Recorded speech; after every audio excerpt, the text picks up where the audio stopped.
Salut tout le monde. Écoutez, j'ai eu encore beaucoup de retours.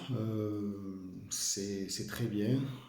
Par contre, ce qui est assez drôle, et bon, pour ne rien vous cacher, je m'y attendais, c'est que quand je regarde le nombre de vues au fur et à mesure des vidéos, ça va décroissamment.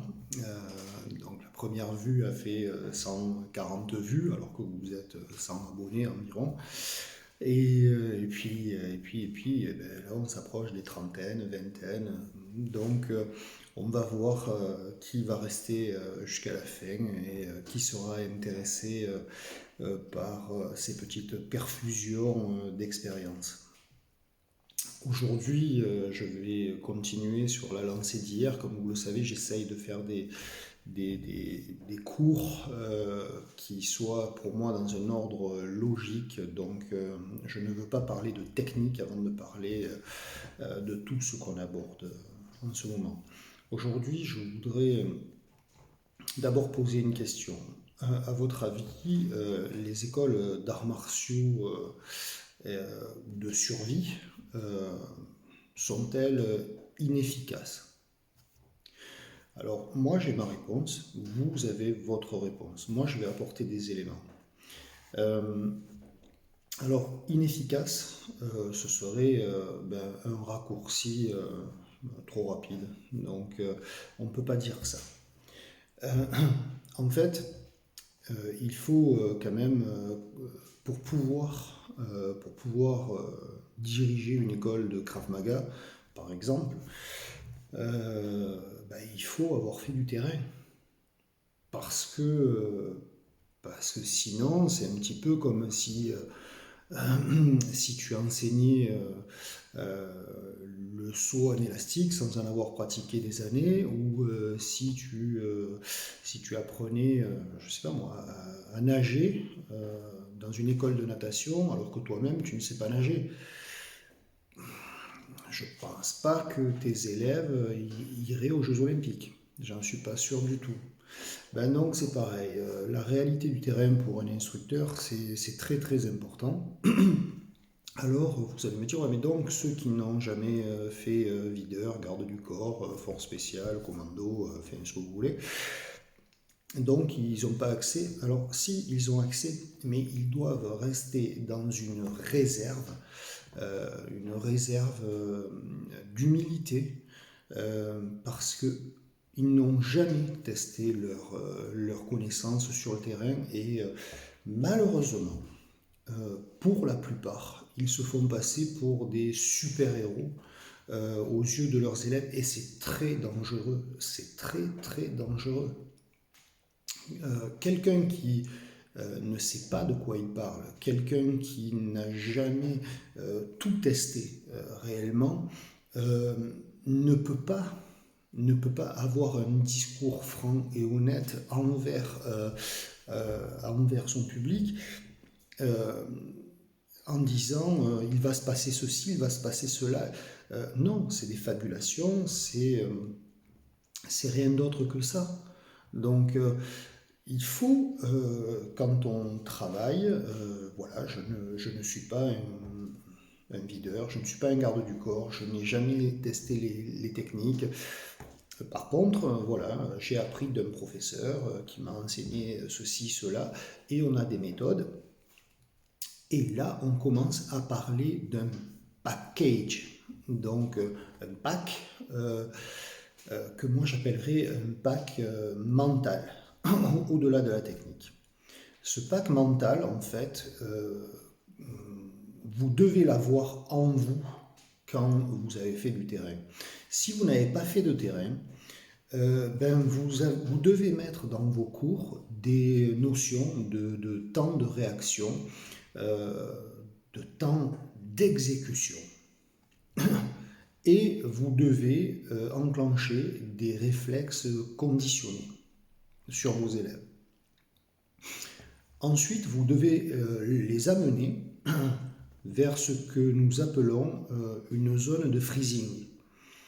Donc le freezing, donc le gel, le froid, voilà, c'est le moment où vous allez tester et mettre sous stress vos élèves de façon à ce qu'ils se sentent figés. Donc ça se fait graduellement au fil des grades, graduellement au fil des grades. Donc ensuite, je voudrais mettre quand même un point sur un i. Affirmer aujourd'hui que les arts martiaux traditionnels ne valent rien, comme je l'ai entendu dire maintes fois par des soi-disant maîtres de Krav Maga, de Sambo, de ce que vous voulez, de close combat, de ce que vous voulez, ça relève juste de l'ignorance. Il faut comprendre que l'art martial a été créé il y a des décennies. L'art martial avait deux vocations. La première, qui était une vocation de surface, qui était de permettre à la personne d'accéder à un meilleur niveau physique et de pouvoir avoir des techniques de défense. Et ça, c'était un niveau de surface. Et puis, un niveau plus profond, c'était véritablement d'accéder à une voie et qui menait vers l'intérieur. Donc, de façon à développer son intérieur. Ça, c'est l'art martial. Évidemment, si on parle de Krav Maga, la recherche de l'interne, elle n'y est pas. Alors, vous avez de la chance parce que vous faites du SDK, et dans le SDK, je mets quand même certaines doses qui permettent à certains de pouvoir accéder à l'interne s'ils le souhaitent. D'ailleurs, dans le SDK, vous pouvez, donc vous avez des techniques de close combat, vous avez des techniques donc, de Krav Maga qui ont été améliorées. Et si vous le voulez, vous pouvez également apprendre le Kempo, qui est un art ultime, toujours enseigné à énormément de commandos dans le monde, donc toujours très très très efficace, et qui lui mène véritablement vers l'interne, vers des choses qui sont très très profondes. Il y a des pièges quand on apprend un art martial. En fait, il y a 7 pièges. Et je vais vous les décrire, je vais vous les donner. Prenez-en note, car si on n'a pas une conscience claire de ces pièges-là, vous allez chaque fois tomber dans un trou. Et avant de remonter, il se sera passé des années. Donc, comme on n'est pas éternel, tant qu'à faire, il faut éviter ces pièges. Le premier de ces pièges, moi je dirais que c'est l'ignorance. L'être humain d'aujourd'hui, encore plus celui que j'appelle le frotteur d'écran, qui frotte toute la journée son écran de téléphone ou de tablette, pense avoir une idée sur tout et n'a d'idée sur rien. Et le problème, c'est qu'il n'approfondit pas les sujets. Et du coup, il est ignorant. Il est ignorant. Combattre l'ignorance, c'est tiens, je vais rentrer dans ce club pour y pratiquer du Krav Maga. Je me renseigne sur ce qu'est le Krav Maga, je me renseigne où c'est né, je me renseigne sur plein de choses. Et puis, je pose des questions à mon professeur et j'essaye de comprendre pourquoi cette technique tient, pourquoi le coude est là, pourquoi... donc, j'essaye toujours de poser des questions et de me renseigner. Et quand mon maître me dit quelque chose, j'évite de mal le prendre. Et j'essaye juste de me dire, bah tiens, si ce mec il a l'air pète sec comme ça avec moi par rapport à mon comportement, c'est peut-être qu'il faudrait que je comprenne certaines choses. Maître, pourquoi vous avez l'air pète sec est-ce que c'est une fausse impression? Donc on tend vers autre chose que l'ignorance, on essaye de la combattre. Et ça, c'est un travail de chaque instant. En deux, le deuxième piège, c'est l'arrogance. L'arrogance, en fait, alors je sais, là, tous, vous devez vous dire, moi je ne suis pas arrogant. Non. En fait, on a tous une dose d'arrogance en soi. L'arrogance de l'élève, c'est quoi? C'est, bon, j'ai vu une fois ce que le prof il a montré, ça va, j'ai compris, c'est bon, à côté je fais du tennis, je sais ce que c'est la physiologie du mouvement, j'ai compris. Et en fait, t'as pas compris, t'as juste pas compris que entre le tennis et ce que tu es en train de voir, certes, il y a un mouvement physique, mais il y a autre chose.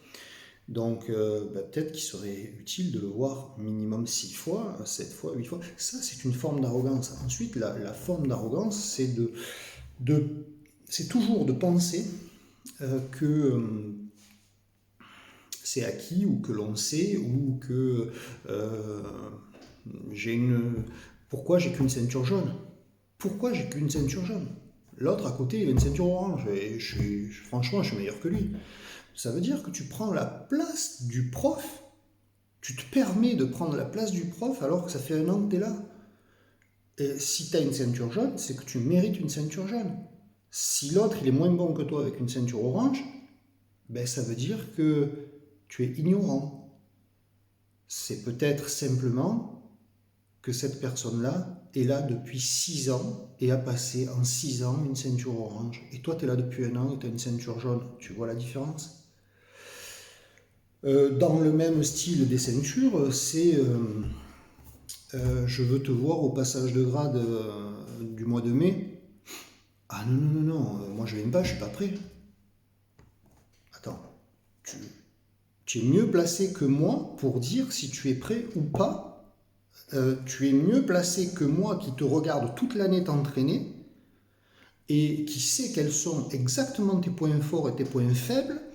C'est toi qui dit à ton prof, c'est maintenant que je dois passer une ceinture ou non, je ne vais pas la passer ou non. C'est pas comme ça que ça marche. Soit dès le départ, on détermine, j'ai pas du tout envie de passer une ceinture parce que moi, les ceintures, j'ai bien compris, ah tiens, on a combattu l'ignorance, j'ai bien compris que ça mène vers l'instructorat et je n'ai pas du tout envie d'instruire, donc ça m'intéresse pas de passer les ceintures. Ou alors, je m'engage sur le chemin des ceintures pour me tester, et puis peut-être qu'un jour, qui sait, peut-être que dans quelques années, je voudrais instruire aux enfants, aux ados, aux femmes. Du coup, laisse faire ton prof, laisse-le. La troisième, c'est le troisième piège, c'est l'excès de confiance. Alors, l'excès de confiance. Il y a des élèves, je vous donne un exemple tout bête, qui, quand vous leur demandez « Est-ce que tu sais respirer ?» Ben oui, évidemment. Alors, l'excès de confiance, en fait, pour moi, c'est une somme des deux premiers pièges. C'est une somme de l'arrogance et qui s'ajoute donc à l'ignorance. Arrogance plus ignorance égale excès de confiance. C'est super grave.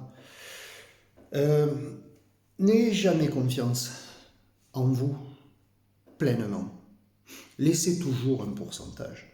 10%, c'est déjà pas mal. Et n'ayez jamais confiance en votre partenaire. L'excès de confiance, ça fait 100 fois que le partenaire me prend mon bras pour placer une clé de coude, d'accord? Et ça fait 100 fois que je tends trop mon bras, mais il n'y a pas de problème, c'est un pote. Et ça, c'est de l'excès de confiance. La 101e fois, le pote regarde des élèves qui sont en train de travailler à côté, il fait le même geste de façon machinale.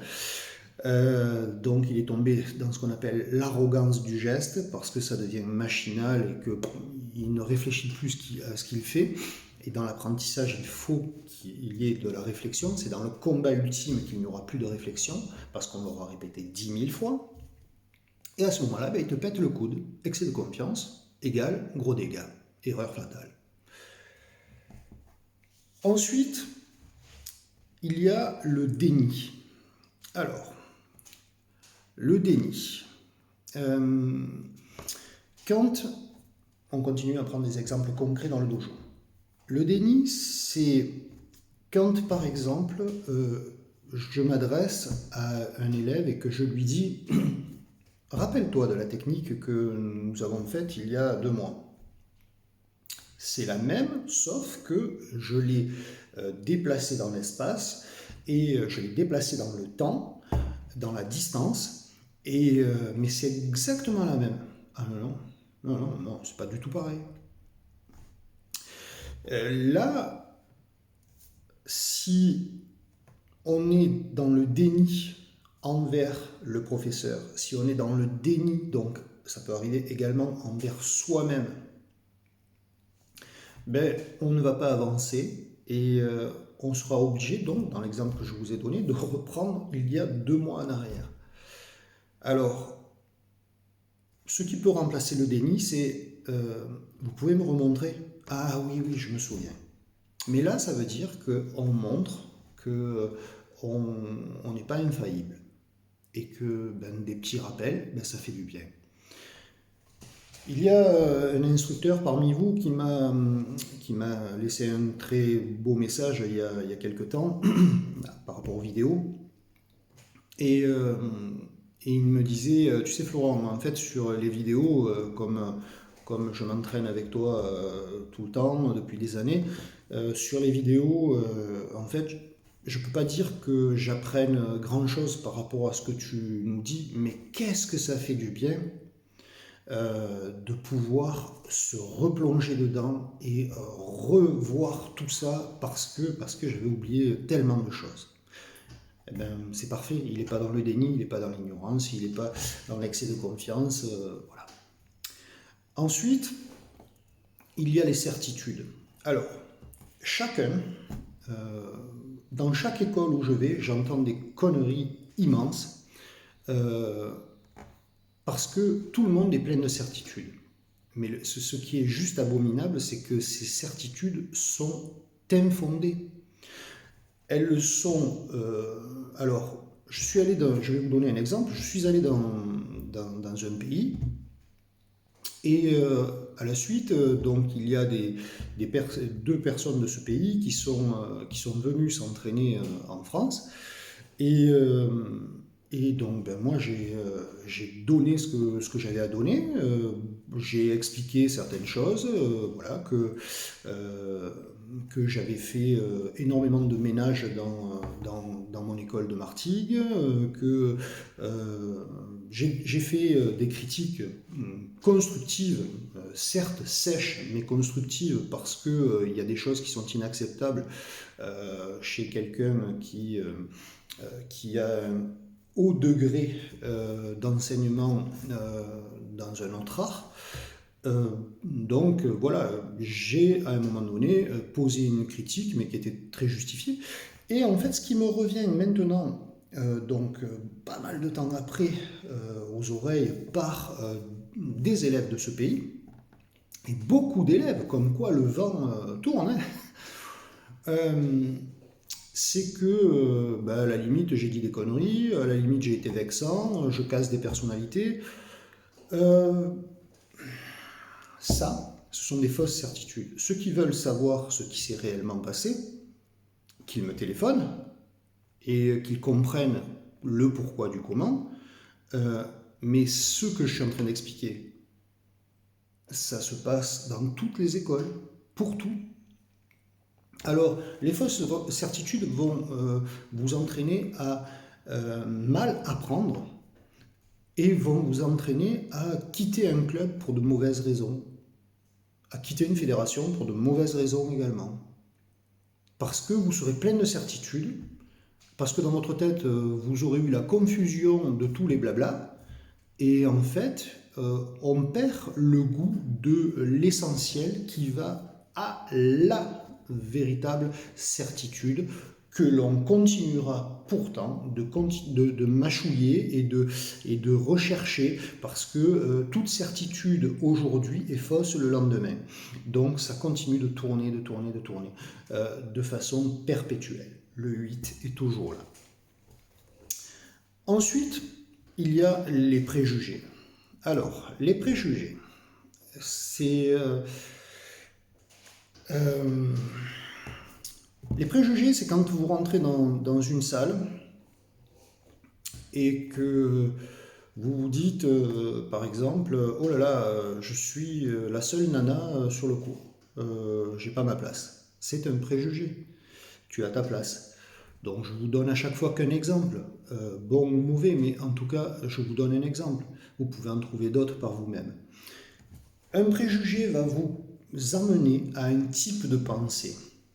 Et ce type de pensée va vous amener vers de fausses certitudes. Du coup, tout est lié. Et donc, ça va vous mener à une catastrophe d'apprentissage ou alors à une fuite. Et pour désamorcer les préjugés, pour désamorcer l'ignorance, la certitude, l'excès de confiance, etc., il faut dialoguer. Dialoguer avec votre professeur.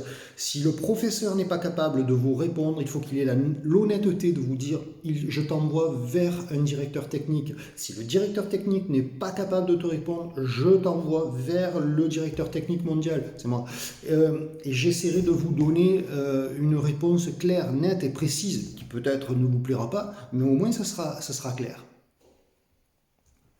Et enfin, il y a l'égocentrisme. C'est le dernier des pièges. Au plus vous allez pratiquer, en général, un pratiquant arrive dans un dojo sur la pointe des pieds. Il a peur d'entrer, il est timide, il ne sait pas trop où il va. Et au plus nous, on lui apporte de l'enseignement, au plus il prend confiance en lui, au plus il développe l'ego. Aïe, aïe, aïe, aïe, aïe, ça veut dire que le prof n'a pas été très bon, parce qu'il aurait dû déjà lui mettre un coup de fouet sur la tronche. Sinon, ça va le conduire à un faux premier dan ou à un faux deuxième dan. Il va avoir une tête comme ça.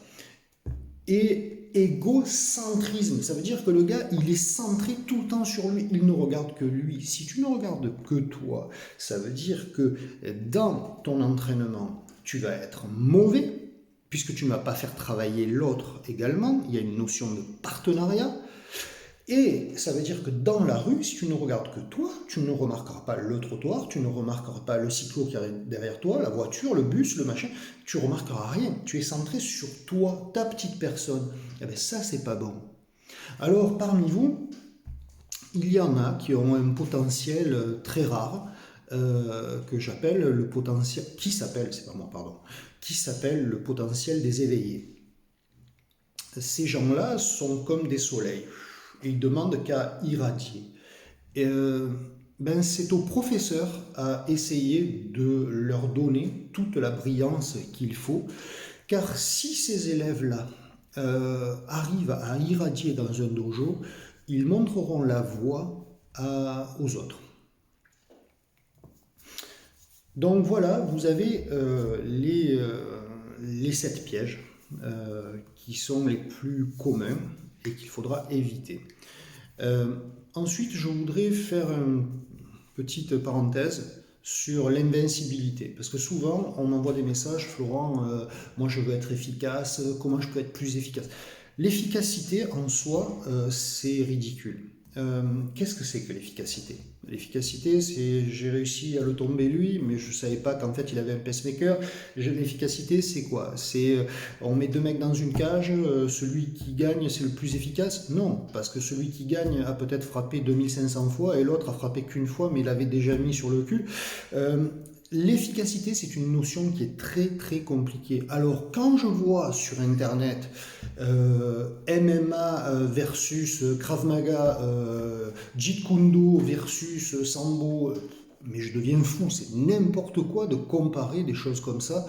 Ça ne veut rien dire, ça ne veut rien dire. Quand on compare deux arts martiaux, en fait, là, on compare deux individus, ça n'a rien à voir, rien à voir. Donc, on ne peut pas dire que le Jeet Kune Do aurait été meilleur que l'aïkido si on avait mis Bruce Lee face à Ueshiba en face.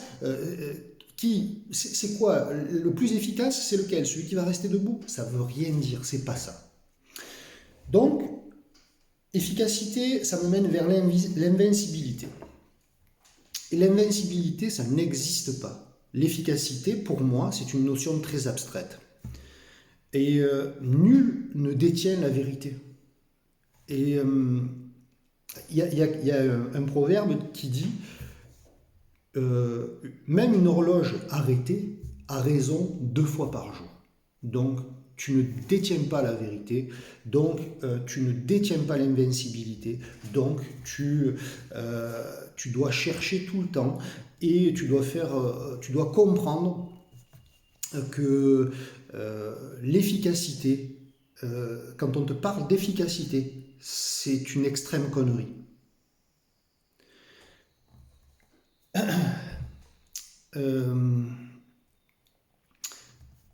L'essence d'un art martial. Donc, comme je vous l'ai dit, c'est la recherche de la voie intérieure. Le reste, c'est qu'un sport. Et pour la plupart, c'est qu'un sport couvert d'illusions. Donc, c'est la raison pour laquelle j'ai voulu enseigner le Krav Maga. Moi, à la base, je viens du Kempo. Art martial japonais, art martial chinois, ça a convergé vers Okinawa, là-dessus, il y a eu des transformations qui ont été faites. Voilà. J'ai eu la chance d'apprendre aux sources du Kempo et j'ai voulu mettre donc dans le Krav Maga des choses qui allaient être une véritable essence et qui allaient amener quelque chose de plus au Krav. Quand je dis le reste, c'est qu'un sport couvert d'illusions. En fait, tout ce qui est diplôme, certificat, grade, pour la plupart des écoles, ce sont des illusions. C'est-à-dire que quand je regarde dans les pays où je vais des 5e dan, par exemple, de ceci ou de cela, et qui n'ont pas l'ombre d'une connaissance de ce qui est profond, donc de l'enseignement profond, ne serait-ce que le souffle, ne serait-ce que l'économie d'énergie, je me dis, mais ils sont 5e dan. Ça veut dire qu'on leur a donné des 5e dan rien que sur des représentations techniques. Ça n'a rien à voir. Ça n'a rien à voir. Ensuite,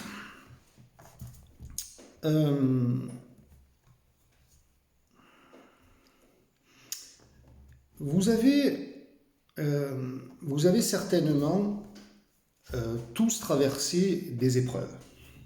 Donc, et vous vous êtes rendu compte, puisqu'en ce moment on est en confinement, vous vous rendez compte de qui vous téléphone, et qui n'en a rien à faire de vous. Alors, là aussi, si on se place dans le cadre des arts martiaux, c'est pas au maître à téléphoner aux professeurs ou aux élèves. C'est aux élèves à téléphoner au professeur et au maître. C'est au professeur à téléphoner au maître. Et ensuite, le maître répond. C'est comme ça que ça doit se passer dans les arts martiaux traditionnels. Dans le Krav Maga moderne, tout le monde a tendance à dire très rapidement Ouais, mais ça marche dans les deux sens. Oui, si tu veux. Mais dans un enseignement où on essaye de t'apprendre plus que l'efficacité, ben à ce moment-là, ça marche dans un sens bien précis. Donc, je voulais faire cette petite parenthèse et pour que vous preniez des nouvelles de vos professeurs. Ensuite, je finirai là-dessus. J'ai commencé là-dessus, je vais finir là-dessus. J'espère que vous aurez compris que tant que l'instinct n'est pas mis à l'épreuve sur le terrain, il va être très dangereux, idiot, voire criminel, d'affirmer avec certitude que les acquis de cette école ou de cette fédération fonctionnent à 100%. On ne peut pas tomber dans ce type de discours-là, c'est impossible. Y compris donc pour vous, si on le ramène à l'échelle de l'élève, quand tu discutes avec un ami qui te dit « Ah ouais, ben, fais voir un peu ce que tu vaux, vas-y, moi je te menace, vas-y, moi je t'étrangle. » Tous les élèves tombent dans le panneau et reviennent me voir en me disant « Ah, tu sais, la technique qu'on a fait l'autre jour, ben, avec mon mari, ça n'a pas marché. » Ouais. Ben, je suis désolé, mais avant que ça marche avec ton mari, qui va certainement faire en sorte que ça ne marche pas, parce qu'il n'a pas envie, lui, de perdre la face, ben, il faudra peut-être que tu travailles un petit peu plus dans le dojo et que tu te remettes en question et que tu ne sois pas sûr de toi et que tu mettes de côté tes préjugés, donc ton excès de confiance également, que tu ne sois pas dans le déni de dire ouais mais si ça ne marche pas c'est que c'est nul. Les 7 pièges, tu vas te les repasser en tête. Quelqu'un te dit ouais vas-y fais voir un peu si ça marche. Ne tombe pas dans l'arrogance, ne tombe pas dans l'excès de confiance, ne tombe pas dans tout cela. Ça s'applique à ta vie de tous les jours. De tous les jours. Tu réponds à un mail, prends les 7 pièges et tu les relis, les 7 pièges que je t'ai donnés. Et tu verras que ton mail, tu ne vas pas l'écrire de la même façon. Tu prends l'exemple de ce que je te disais tout à l'heure, où l'élève doit appeler le professeur doit appeler le maître, les élèves doivent appeler le maître, et pas l'inverse. Reprends les 7 et tu comprendras ce qu'il en est.